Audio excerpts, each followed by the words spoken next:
Hello மக்களே, March 21 சலங்கி Villupuram ஒரு விதா பார்க்க போகிறோம். உங்களுக்கு என்னோட ரிவ்யூ பிடிச்சிருந்தா சீரியல் குட்டி ரிவ்யூ மறக்காமல் சப்ஸ்கிரைப் பண்ணிக்கோங்க. இதில் பூமி சிவாவை பார்க்குறாங்க. அவங்களுக்கு அடிபட்டுருச்சு. உடனே தண்ணி கொடுத்து, ஏன் சிவா என்னாச்சு, நீ ஏன் சிவா என்னை தேடி இங்கே வந்த, என்னாச்சு உனக்கு, என்ன இப்போ திடீர்னு வந்திருக்க அப்படின்னு சொல்லிட்டு ரொம்ப பதட்டமாக ஆகிட்டாங்க. இவங்களுக்கு என்னாச்சுன்னு பயத்தில், நீ மட்டும் எப்படி தனியாக வந்த, அந்த மாதிரி எல்லாம் கேட்டுட்ருக்காங்க. ஒன்று ஒன்றா கேட்டுட்ருக்காங்க. அப்போ தான் அவங்க சிவா சொல்கிறாங்க, அம்மா இந்த பொம்மையை உங்ககிட்ட கொடுக்க சொன்னாங்கக்கா, இந்த பொம்மையை உங்ககிட்ட எப்படியாவது ஒப்படைக்கணும்னு சொன்னாங்க, இது மட்டும்தான் உங்கள் அம்மா நினைவாக உன்கிட்ட இருக்குது அப்படின்னு சொல்லிட்டு அவங்க சொன்னாங்கக்கா, அதனால் நான் கொடுக்க தான் இந்த சிட்டிக்கு உன்னை தேடி வந்தேங்க்கா, யாருக்குமே அட்ரஸே தெரியல அப்படின்னு சொல்லிட்டு அவர் ரொம்ப இன்னசென்ட்டாக பேசிகிட்டு இருக்காரு சிவா. பூமி அதுக்கடுத்து ஓகே சரி, இப்போ அம்மா எப்படி இருக்காங்க, அப்பா எப்படி இருக்காங்க அப்படின்னு சொல்லிட்டு ஒருத்தரே கேட்டுட்டு இருக்காங்க. உடனே அதுக்கடுத்து சிவா அழ ஆரம்பிச்சிடுறாரு. அழ ஆரம்பிச்சுட்டு சொல்கிறாரு, அம்மா அப்பா இறந்துட்டாங்கக்கா, எனக்குன்னு யாருமே இல்லைக்கா, நான் அதனால தான் இப்போ உன்னை தேடி இந்த சிட்டிக்கு வந்தேங்க்கா, எனக்கு அங்கே தனியாக இருக்க பயமாக இருந்துச்சுக்கா அப்படின்னு சொல்லிட்டு அவர் சிவா ரொம்ப அழுகிறாரு. இதை கேட்டு பூமிக்கு ரொம்ப மனசே உடஞ்சி போயிடுது. அவங்க அதுக்கடுத்து ரொம்ப அழுகிறாங்க. அவங்க சின்ன வயசுலேருந்து வளர்ந்தது எல்லாத்தையும், முதல்ல அந்த ட்ரெயினில் அவங்கள எடுத்தது, அப்புறம் அவங்கள சின்ன வயசில் ஸ்கூலுக்கு அனுப்பி படிக்க வச்சது, அதுக்கடுத்து வளர்ந்ததுக்கப்புறம் அவங்க முன்னாடி டான்ஸ் ஆடினது, இப்படி நிறைய நினைவுகள்லாம் வருது பூமிக்கு. பூமி சின்ன வயசுலேருந்து அவங்க வீட்டில் தானே வளர்ந்துருக்காங்க. அதெல்லாம் நினச்சி பார்த்து ரொம்ப அழுகி ஏங்கி அதுக்கடுத்து பூமி அழுக ஆரம்பிச்சிடுறாங்க. அழுது அதுக்கடுத்து கட்டுப்படுத்தவே முடியல, அழுதுகிட்டே இருக்காங்க. இங்கே சரச்சந்திராவை பார்க்குறக்காக எஸ்ஐ வந்துடுறாரு. வீட்டு வாசலில் வந்துடுறாரு. செக்யூரிட்டியும் கதவை திறந்து விடுறாரு. கெஸ்ட் ஹவுஸ்குள்ளே வந்துடுறாரு. இவர் உங்களுக்கு செக்யூரிட்டி கேட்குறாரு, உங்களுக்கு ஏதாவது காஃபி டீ ஏதாவது வாங்கிட்டு வரவா சார் அப்படிங்கிறாரு. அதெல்லாம் ஒன்றும் வேண்டாம், நீங்கள் உங்கள் சாருக்கு மட்டும் கால் பண்ணி சீக்கிரம் வர சொல்லுங்கள் அப்படின்னு சொல்கிறாரு. ஆல்ரெடி அப்புறம் வேறு மிரட்டியிருக்கா, இருந்தாலும் இவர் நான் நேர்மையாக தான் நடப்பேன் அப்படின்னு சொல்லிட்டு இங்கே வந்திருக்காரு. அவர் வெயிட் பண்ணிகிட்ருக்காரு. இவர் அதுக்கடுத்து சரச்சந்திராவும் வராரு. வந்ததுக்கப்புறம் பார்த்தா அதுக்குள்ளே அப்புறம் அவங்க ஆள்களை அனுப்பி அவரை எஸ்ஐயை கொன்றுவா. அப்படியே சில மாதிரி உட்காந்துருப்பாரு, ஆனால் அவர் உயிர் இருக்காது, இறந்துருப்பார். உடனே இவர் அவசரமாக சரச்சந்திரா உள்ளே உட்காந்துட்டு, சொல்லுங்கள் எஸ்ஐ என்னாச்சு, என்ன உங்கள்கிட்ட என்ன ஆதரவு இருக்குது சொல்லுங்கள் அப்படிங்கிற மாதிரி கேட்டுட்டு இருப்பார். அவர் பேசவே மாட்டார். என்ன வர சொல்லிட்டு நீங்கள் பேசாமையே இருக்கீங்க எஸ்ஐ, என்னாச்சு அப்படின்னு கேட்பாரு. அவர் அப்படியே சிலையாட்டம் அப்படியே இருப்பார் சோஃபாவில், ஒரு அசைவு இருக்காது, ஒன்றுமே இருக்காது. உடனே சரச்சந்திரா கிட்ட போய் அவர் கையை தட்டி விடுவார். அப்போ தான் தெரியும் அவர் செத்துருப்பார். உடனே அவர் டிஎஸ்பி கால் பண்ணி, இங்கே வாங்க, இந்த மாதிரி எஸ்ஐ எங்கள் வீட்டில் என்னாச்சுன்னு தெரியல, நீங்கள் வாங்க அப்படிங்கிற மாதிரி சொல்லுவார். உடனே டிஎஸ்பி செக் பண்ணி பார்த்தா அவர் உண்மையாகவே இறந்துருப்பார் எஸ்ஐ. உடனே அவர் டிஎஸ்பி கேட்பார், எப்படி நடந்தது இது சரச்சந்திரா, இது உங்கள் வீட்டில் தான் நடந்திருக்கு, இதுக்கு நீங்கள் தான் பொறுப்புங்கிற மாதிரி சொல்லிடுவார். இன்னும் சரச்சந்திராக்கு என்ன செய்யணும்னு தெரியாது, என்ன நடந்துச்சு நீங்கள் முதல்ல சொல்லுங்கள் அப்படின்னு சொல்லுவார். எஸ்ஐ எதுக்கு உங்கள் வீட்டுக்காக இந்த கெஸ்ட் ஹவுஸ்க்கு எதுக்கு வரணும், அதுவும் இந்த நேரத்தில் எதுக்கு நீங்கள் மீட் பண்ண சொன்னீங்க, என்ன பிரச்சனை அப்படின்னு கேட்டுட்ருப்பாரு. இல்லை டிஎஸ்பி சார், அவங்க என்னோட சோபா சந்திரா இறந்ததில் ஏதோ ஒரு பிளான் பண்ணி தான் கொண்டிருக்காங்க, இதுக்கு ஏதோ ஆதாரம் இருக்குன்னு சொன்னாங்க, என்கிட்ட தான் இருக்குது அந்த ஆதாரம், நான் உங்ககிட்ட தரேன்னு சொல்லியிருந்தாரு, அவர் வந்தார், ஆனால் இங்கே பார்த்தா இப்படி யாரோ கொண்டிருக்காங்க எங்களுக்கு முன்னாடி அப்படின்னா. சரி, இந்த அட்ரஸ் வேறு யாருக்கெல்லாம் தெரியும், செக்யூரிட்டி யாராவது போட்டிருக்கீங்களா, செக்யூரிட்டி வெளியே தான் இருக்காருன்னா அவரை கூப்பிட்டு வந்தோன்னே, சார் எஸ்ஐ சார் வந்தாங்க, அதுக்கடுத்து நான் டீ வேணுமா எதுவும் வேணுமான்னு கேட்டேன், நான் கடைக்கு போயிட்டு வரேன்னு சொல்லிட்டு தான் சார் போனேன், என்ன நடந்துச்சுன்னு எனக்கு தெரியாது அப்படின்னு சொல்லிட்டு அந்த செக்யூரிட்டியே எனக்கு எதுவுமே தெரியாதுன்னு சொல்லிடுவார். உடனே இதை கேட்டு, இப்போ நீங்கள் தான் பொறுப்புங்கிற மாதிரி அந்த டிஎஸ்பி சரச்சந்திரா வீட்டை சொல்லிடுவார், நீங்கள் தான் இந்த விஷயத்துக்கு பொறுப்பு, நீங்கள் எங்கேயும் போகக்கூடாது, எங்கிட்ட சொல்லிட்டு தான் போகணும் இந்த கேஸ் முடிகிற வரை, இது ரொம்ப விசித்திரமாக இருக்குது இந்த கேஸே, எதுக்கு இவரை கொல்லணும், அதுவும் இத்தனை வருஷத்துக்கு கழிச்சு இப்போது ஒரு ஆதாரம் எப்படி இவருக்கு கிடச்சிது அப்படிங்கிற மாதிரி அவர் ஒன்றா நோண்டி அந்த டிஎஸ்பி கேட்டுக்கிட்டு இருப்பார். இங்கே பூமி சிவாக்கு சாப்பாடெல்லாம் வாங்கி கொடுத்துருவாங்க. ஒரு ஹோட்டலில் கூட்டிகிட்டு போய் சாப்பாடெல்லாம் வச்சு, உடனே அந்த சிவா கேட்பாரு, சாப்பிட்டு முடிச்சோன்னா, அக்கா ஏன்க்கா என்னை நீ வீட்டுக்கு கூட்டிகிட்டு போகல, உன் வீட்டுக்கு உங்கள் அப்பா என்னை ஏற்றுக்க மாட்டாங்களாக்கா அப்படின்னு கேட்பாரு. ஒன்றே இல்லைப்பா சிவா, என் அப்பா கடவுள் மாதிரி, அவர் யார் வந்தாலும் ஏற்றுப்பாங்க, ஆனால் அந்த வீட்டில் ஒரு ராட்சசி இருக்காப்பா, அவள் உன்னை ஏதாச்சும் பண்ணிடுவா, எனக்கு வேண்டப்பட்டவங்க எல்லாரையும் அவள் சும்மா விட மாட்டா, ஏதாச்சும் பண்ணிடுவா, அதுக்காக தான் அக்கா, அப்போ நான் எங்கக்கா போகிறது அப்படின்னா, இனி என்னோட மாமா வீட்டுக்கு போடா அப்படின்னு சொல்லுவாங்க. மாமா வாத்தியாரா அப்படின்னா, எனக்கு முதல்ல என்னை என் உயிரை காப்பாற்றினது என் மாமா தான், நம்ம ஊருக்கு கூட வந்தாங்களே அப்படின்னு சொல்லிட்டு ககனை பற்றி ரொம்ப பெருமையாக அவங்க சொல்லிகிட்டு இருப்பாங்க. நான் என் மாமாவை காதலிக்கிறேன்னு நான் ரொம்ப நாள் கழிச்சு தான் நான் தெரிஞ்சுக்கிட்டேன், மாமாவும் என்னை காதலிக்கிறாங்க, ஆனால் என் அப்பாவுக்கு வந்து பிடிக்கல. என் அப்பாவும் என் மாமாவும் இருதுருவோம், இவங்க மேற்குன்னா இவங்க கிழக்கும்பாங்க, அதனால் 2 பேருக்கும் ஒத்தே போகாது. அப்புறம் எப்படிக்கா கல்யாணம் வர போய் நின்றுச்சு அப்படின்னு சொல்லிட்டு அவங்க நடந்த கதையெல்லாம் வந்து சிவா கிட்ட சொல்லிகிட்டு இருப்பாங்க. ஆனால் எங்கள் அகன் மாமாவும் ரொம்ப நல்லவர், அவர் வீட்டில் தான் நான் இப்போ உன்னை தங்க வைக்க போகிறேன் அப்படிங்கிற மாதிரி சொல்லுவாங்க. இதை கேட்டு அவர் என்னை ஏற்றுப்பாராக்கா அப்படின்னு கேட்பாரு. நீ என் தம்பின்னு சொன்னால் ஏற்றுக்குப்பாங்களாக்கா அப்படின்மா. நீ என் தம்பின்னு சொன்னால் கண்டிப்பாக ஏற்றுக்க மாட்டார், அதுக்கும் நம்ம ஒரு வழி சொல்லலாம், வழி பண்ணுறேன் அப்படிங்கிற மாதிரி சொல்லுவாங்க. என்ன வழிக்கா அப்படிமா. இல்லை, எனக்கு இன்னொரு முறப்பையன் இருக்கான் சரின்னு சொல்லிட்டு, அவன் ஜீனியஸ், அவன் சூப்பராக பிளான் பண்ணுவான், பிளான் பண்ணி கண்டிப்பாக உன்னை அங்கே சேர்த்துருவான் அப்படிங்கிற மாதிரி சொல்லுவாங்க. ஒன்று செரியோட மாசாக ஒரு காரில் வந்து இறங்குவார். இறங்கிட்டு கெத்தாக வருவார். வந்துட்டு சொல்ல பூமியே என்னாச்சு அப்படின்னா, இவர் பேசிகிட்டு இருக்கும்போது அவர் வந்து மாப்பிள்ளை அப்படின்னு சொல்லிட்டு மாமா மச்சான்னு சொல்லிட்டு 2 பேரும் பேசிகிட்டு இருப்பாங்க. உடனே இது யார் புதுசாக எனர்ஜெட்டிக்காக பேசுகிறாங்க, யார் பூமி இது அப்படின்னா, இது என் தம்பி, நான் ஊரில் வளர்ந்தேன்னு சொன்னல, அங்கே என்னோடய தம்பி இவன் அப்படிங்கிற மாதிரி பூமி வந்து சொல்லுவாங்க. இதை கேட்டு ஓ அதனால தான் மாமா மச்சான்ங்களா அப்படின்னு சொல்லிட்டு இவங்க 2 பேரும் திரும்ப மாமா மச்சான் முறைய சொல்லி அவங்க 2 பேரும் கட்டி பிடிச்சிட்டு ரொம்ப சரியும் ஹாப்பி ஆயிடுவாங்க. அந்த சிவாவும் ரொம்ப ஹாப்பி ஆயிடுவாங்க. சரி நீ எனக்கு ஒரு ஹெல்ப் பண்ணணும் அப்படின்னா, என்ன ஹெல்ப்பு அப்படின்னு சொல்லிட்டு அவன் ரொம்ப இது பண்ணிட்டு கேட்பான். ஒன்று, நீ வந்து சிவாவை வந்து ககன் வீட்டில் தங்க வைக்கணும். சிவாவை ககன் வீட்லையா? ஏன் நம்ம வீட்டிலே தங்க வச்சுக்கலாமே அப்படின்மா. உனக்கே தெரியும் அப்பா வந்து ரொம்ப நல்லவங்க, ஆனால் அபூர்வா எனக்கு வேண்டப்பட்டவங்கன்னு தெரிஞ்சால் அவள் தம்பி ஏதாவது பண்ணிடுவா. யாருக்குன்னு என் அப்பா அம்மா வேறு அங்கே இறந்துட்டாங்க. என் தம்பியை நான் இழக்க விரும்பலை. என் தம்பி நல்லபடியாக இருக்கணும், பாதுகாப்பான ஒரு இடத்துல இருக்கணும்னா நம்ம வீட்டில் இருக்க முடியாது, ககன் வீட்டில் தான் இருக்க வைக்கணும். நீ தான் சரி எப்படியாவது ஏதாச்சும் செஞ்சு பிளான் பண்ணி இது பண்ணணும் அப்படின்னு சொல்லிட்டு பூமி வந்து அவங்கக்கிட்ட ஹெல்ப் கேட்பாங்க. சரிக்கிட்ட உடனே நீ ரொம்ப ஜீனியஸான ஆள், உனக்கெல்லாம் இது ஜுஜுபி மேட்ரு அப்படி இப்படின்னு நிறைய புகழ்ந்து தள்ளுவாங்க. சரியா, அதுக்கடுத்து சரி நம்பினா கைவிட மாட்டாங்க அப்படின்னு சொல்லிட்டு சரி நான் கூப்பிட்டு போகிறேன்னு சொல்லிட்டு அவன் காரில் ஏற்றிட்டு சிவாவும் கிளம்பிடுவாங்க. கிளம்பிட்டு காரில் வந்துக்கிட்டே இருப்பாங்க. இவன் பார்த்தா இவன் சரி என்ன பிளான் போடுறதுன்னு சிவாவை கொண்டு ககன் அண்ணா வீட்டில் சேர்க்குறது அப்படின்னு சொல்லிட்டு மண்டே குழப்பிட்டு வருவான். வந்துட்டு இருக்கும்போது மெயின் ரோட்டில் பார்த்தா ககன் வந்து காரை இறங்கிட்டு வெளியே நின்று ஃபோனில் கத்திக்கிட்டு இருப்பான். ஏதோ பிரச்சனைன்னு சொல்லிட்டு ஃபோனில் கத்திக்கிட்டு இருப்பான். அதுக்கடுத்து ஐயோ கும்பிட போன தெய்வம் குறுக்க வந்த மாதிரி, ஐயோ இதுதான் சூப்பர் பிளான் அப்படின்னு சொல்லிட்டு அவன் காரை கொஞ்சம் தள்ளி நிப்பாட்டிடுவான். சரி வந்து காரை கொஞ்சம் தள்ளி நிறுத்திட்டு சிவா கிட்ட ஒரு ஐடியா சொல்லுவான்.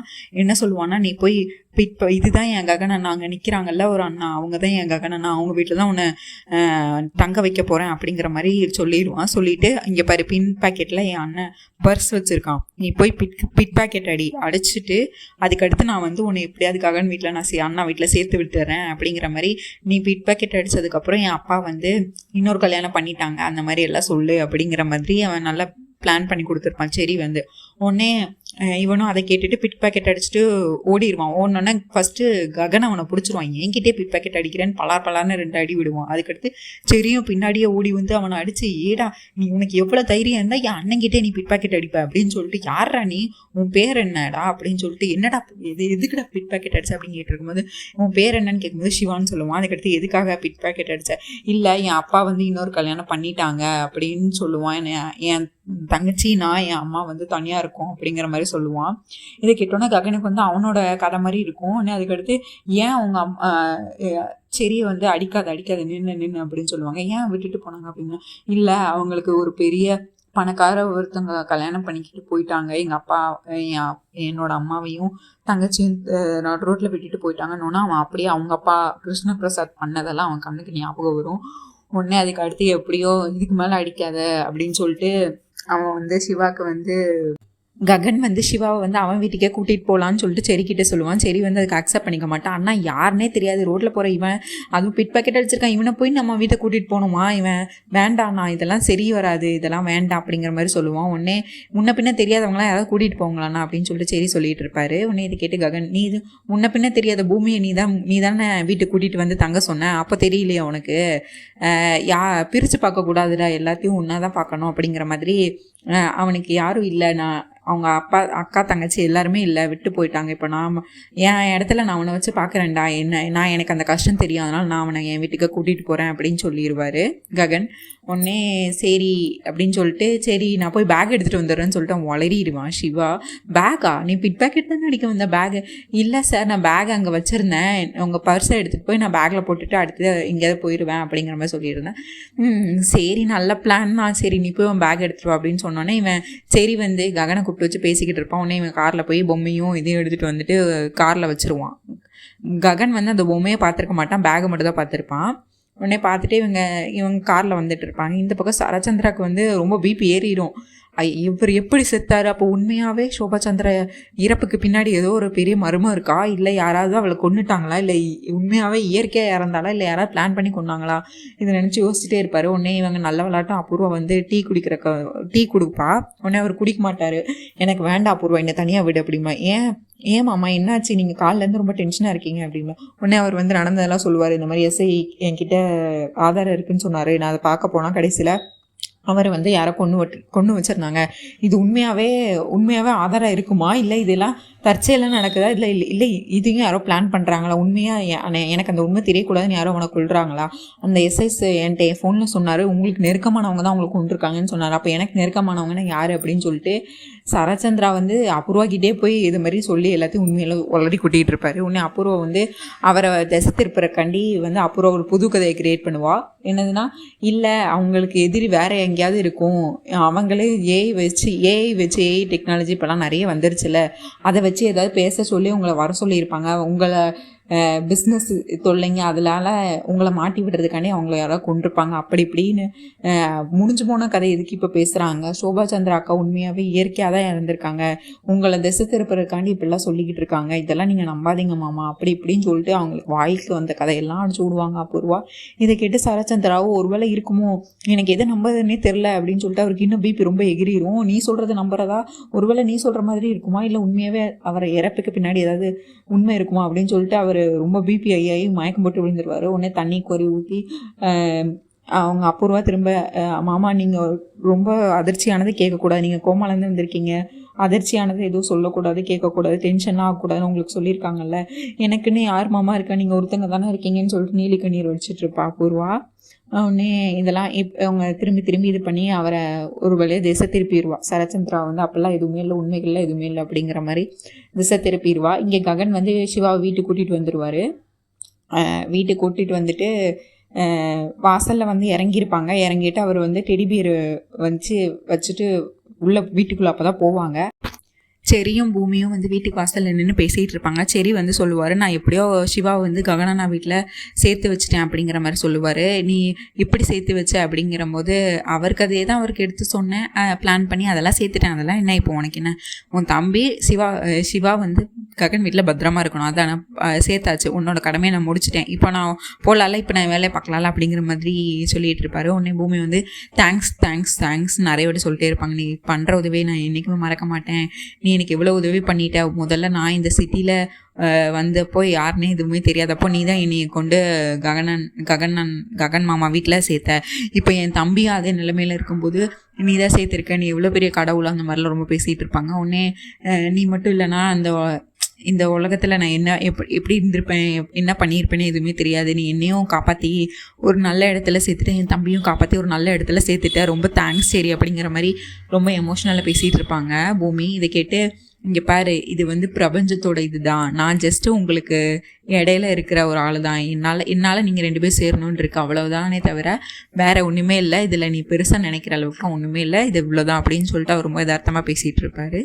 நான் வந்து உங்களுக்கு இடையில இருக்கிற ஒரு தான், என்னையால் நீங்கள் என் அண்ணனும் நின்று சேர்ந்தீங்கன்னா அதை விட பெரிய சந்தோஷம் எதுவுமே இல்லை அப்படிங்கிற மாதிரி இவங்க 2 பேரும் ரொம்ப எமோஷனல் மாதிரி பேசிகிட்டு இருப்பாங்க. இது எல்லாத்தையுமே அப்புறம் விட்டு கேட்டுருவா. அப்போ வந்து அப்போ அந்த ஆதாரம் வந்து இப்போ ககன் வீட்டுக்கு போயிருச்சா, அப்போ இவங்களுக்கு அந்த பொம்மைக்குள்ளே கேமரா இருக்குங்கிறது வந்து அந்த பொம்மையில தான் ஆதாரம் இருக்குங்கிறது வந்து பூமிக்கு இன்னும் தெரியாது. தெரிஞ்சிருந்தா தான் இதுக்குள்ளே அவள் எடுத்திருப்பாளே. இப்போ பத்திரமா அது ககன் வீட்டுக்கிட்ட போயிட்டா, ஓகே இன்னைக்கு நைட்டுக்குள்ளே அதை எப்படியாவது நான் கைப்பற்றணும், எப்படியாவது நான் எடுக்கணும், நான் எடுக்கிறேன் நான் அவ்வளோதான் அப்படின்னு சொல்லிட்டு இந்த ஆதாரம் யாருக்குமே தெரியாமல் நான் அழிச்சிடுறேன் கடைசியாக அப்படின்னு சொல்லிட்டு அவள் ஒரு பிளான் பண்ணிகிட்டு இருப்பா. இவங்க பூமி சரி பேசுகிறத ஃபுல்லாத்தையுமே ஒட்டி கேட்டுருவா. இப்போ பத்திரமா அங்கே தான் இருக்குது. அவளுக்கு எங்கே இருக்குன்னு தெரிஞ்சிருச்சு அபூர்வா. இனிமேல் அவள் எடுக்கிறது மட்டும் தான் அவளோட வேலை. இங்கே வந்து அவர் பொம்மையை எடுத்துகிட்டு வீட்டுக்குள்ளே வருவாங்க. அப்போ தான் அவன் காரை விட்டு இறங்குவான். உள்ளே வரும்போது பார்த்தா ககனுக்கு அந்த பொம்மையை பார்த்தோன்னே பூமியோட ஞாபகம் வந்துடும். சின்ன வயசில் பூமி அந்த பொம்மைக்குள்ளே தான் அந்த பூமி இருப்பா. அவளை கொண்டு ட்ரெயினில் வச்சது, அதுக்கடுத்து தூக்கிட்டு ஓடினது, இதெல்லாம் நினச்சி பார்ப்பாரு. உடனே அதுக்கடுத்து பார்த்துட்டே அவன் வந்து வியப்பை பார்த்துட்டு இருப்பான். சிவா வந்து இந்த ககனோட வீட்டை வியப்பை பார்த்துட்டே இருப்பான். பார்த்துட்டு உள்ளே வருவாங்க. அவன் வரும்போதெல்லாம் அந்த பொம்மையை தான் பார்த்துட்டே இருப்பான் ரொம்ப நேரமாக. அதுக்கடுத்து அவனே கேட்டுருவான், இது கையில் என்னடா பொம்மை, இது நான் முன்னாடி பார்க்கலையே சார், நான் இது முன்னாடியே வச்சுருந்தேன், நீங்கள் தான் பார்க்கல, நான் கார்லேயே முதல்ல வச்சுட்டு சார் அப்படின்னு சொல்லுவான் அந்த சிவா வந்துட்டு. சரி இந்த பொம்மை யாருது அப்படின்னா, இது என் அக்கா இது சார் அப்படின்னு சொல்லிட்டு அவன் வளரிடுவான். அக்கா இதா அப்படின்னா, இல்லை சார் இது என்னோட தங்கச்சி இது அப்படின்னு சொல்லுவான். உடனே இருந்தாலும் அவனுக்கு வந்து அந்த பூமி ஞாபகங்கள் ஃபுல்லாக வந்துடும். உனக்கு அடுத்து வீட்டுக்குள்ளே வருவாங்க. வந்தோன்னா அவங்க அம்மா வாசலில் நிற்பாங்க. இது யாரா அப்படிமா, இது சிவாமா, இனிமேல் நம்ம வீட்டில் தாம்மா தங்க போகிறாங்க அப்படின்னு சொல்லுவார். உடனே பூர்ணி வந்துட்டு கத்துவாங்க, கையம்னியான்னு, யாருன்னே தெரியாது உங்களுக்குலாம், எதுக்கு நம்ம வீடு என்ன சத்திரமா, நீ எல்லாத்துக்கும் இடம் கொடுத்துட்ருக்க, இவன் யாருன்னே தெரியாது, இவன் எதுக்கு நம்ம வீட்டில் தங்க வைக்கணும், இப்படி தான் முதல்ல பூமின்னு ஒருத்தி வந்தா, அவள் வந்து இருக்கிற சந்தோஷத்தை எல்லாத்தையும் எடுத்துகிட்டு போயிட்டா, இப்போ அடுத்து இவனா, நீ எதுக்கு நான் எல்லாத்துக்கும் உதவி பண்ணிட்டு இருக்க, உதவி பண்ணி நமக்கு என்ன கிடைச்சது அப்படிங்கிற மாதிரி பூர்ணி வந்து கத்திடுவா. இவனுக்கெல்லாம் நீங்கள் இடம் வைக்கக்கூடாது, விவசாயம் ஏதாவது ஒரு ஹாஸ்டலில் போய் சேர்த்து விடு, எதுக்கு நம்ம வீட்டில் வைக்கணும் அப்படின்னு சொல்லிட்டு சிவாவை நீ ஹாஸ்டலில் ஏதாவது சேர்த்து விடு அப்படின்னு சொல்லிட்டு இருப்பான். உடனே ககன் வந்து பூர்ணி இது ரொம்ப தப்புமா அப்படின்னு சொல்லிட்டு அவர் எடுத்து சொல்லிட்டு இருப்பாரு. இங்கே பாரு, அதுக்கடுத்து சாரதா கேட்பாங்க, இது யாருப்பா, எப்படி தெரியும், என்ன பிரச்சனை அப்படிங்கிற மாதிரி கேட்பாங்க. இல்லைம்மா, இவரும் சிவாக்கும் நம்ம குடும்பம் மாதிரி தான், அவனுக்கு ஒரு தங்கச்சி ஒரு அம்மா இருந்திருக்காங்க. இவங்க அப்பா வந்து 2வது கல்யாணம் பண்ணிட்டு பணக்கார வீட்டு பொண்ணை பார்த்துட்டு போயிட்டாரு. அதனால நம்ம கதை மாதிரி தாம்மா, அதனால நம்ம இவனுக்கு ஹெல்ப் பண்ணணுமா அப்படிங்கிற மாதிரி அவர் சொல்லுவார். இந்த உலகத்தில் பாருங்க இவன் எத்தனை பேர் இந்த மாதிரி நடக்குது அப்படின்னு சொல்லிட்டு இந்த மாதிரி பேசிட்டு இருப்பாரு. உடனே பூர்ணம் இருந்தாலும் ஹாஸ்டலில் சேர்த்து விட, நம்ம வீட்டிலலாம் வச்சக்கூடாது அப்படின்னு சொல்லுவாங்க. உடனே ககனை இருந்துட்டு, நீ ஏதாவது ஒரு காரணம் சொல்லு, அவன் சிவா நம்ம வீட்டில் இருக்க கூடாதுங்கிறதுக்காக அப்படின்னு சொல்லுவான். ஒன்று ஒரு காரணம் என்ன, நிறைய காரணம் சொல்லுவேன் அப்படின்னு சொல்லிட்டு அப்போ தான் பூமி எக்ஸாம்பிளாக சொல்லுவாங்க. இல்லை ஒருத்தங்க அப்படி இருந்தால் எல்லோரும் அப்படி இருக்கணும்னு தேவையில்லை பூர்ணி, தப்புமா அது, அவன் இங்கே தான் இருப்பான் அப்படின்னு சொல்லிட்டு போயிடுவாங்க. அதுக்கடுத்து பூர்ணி வந்து கோச்சுக்கிட்டு ரூமுக்குள்ளே போயிடுவான். உடனே அதுக்கடுத்து, என்ன சார் நீங்கள் அவங்க சப்பாத்தி மாதிரி இருக்காங்க, அவங்கள போய் நீங்கள் பூரின்னு கூப்பிடுறீங்க அப்படின்னு காமெடி பண்ணிகிட்டு இருப்பான் சிவா. இல்லைடா அவள் பேர் பூர்ணிமா, நாங்கள் சுருக்கி பூரின்னு கூப்பிட்றோம், நீயும் அப்படியே கூப்பிடு அப்படின்னா. உடனே அதுக்கடுத்து, இது நீ உன் வீடு மாதிரி, இங்கே எல்லாமே உனக்கு என்ன வேணுமோ நீ வந்து எல்லாத்தையும் கேளு அப்படின்னு சொல்லிட்டு, இது உன் வீடு மாதிரி, உனக்கு அம்மா ரூம் அரேஞ்ச் பண்ணி தருவாங்க, நீ சாப்பிட்டு இரு, அப்புறம் நான் வந்து உன்னை பார்க்குறேன் அப்படின்னு சொல்லிட்டு ககன் வந்து போயிடுவார். இதுதான் மக்கள் இன்னைக்கான ரிவ்யூ. உங்களுக்கு என்னோட ரிவ்யூ பிடிச்சிருந்தா சீரியல் குட்டி ரிவ்யூ மறக்காமல் சப்ஸ்கிரைப் பண்ணிக்கோங்க. உங்கள் தாட்ஸ் என்ன நீங்கள் கமெண்ட்ஸில் சொல்லுங்கள். அபூர்வா கிட்ட அந்த ஆதாரம் கிடைக்கும்னு நினைக்கிறீங்களா, இல்லை பூமிக்கு ஃபஸ்ட்டு அந்த ஆதாரம் தெரியணும்னு நினைக்கிறீங்களா, யாருக்கு ஃபஸ்ட்டு தெரியணும், இல்லை யாருக்கு கிடைக்கும், நீங்கள் கமெண்ட்ஸில் சொல்லுங்கள், தெரிஞ்சுக்கிறேன் நானும். பாய்.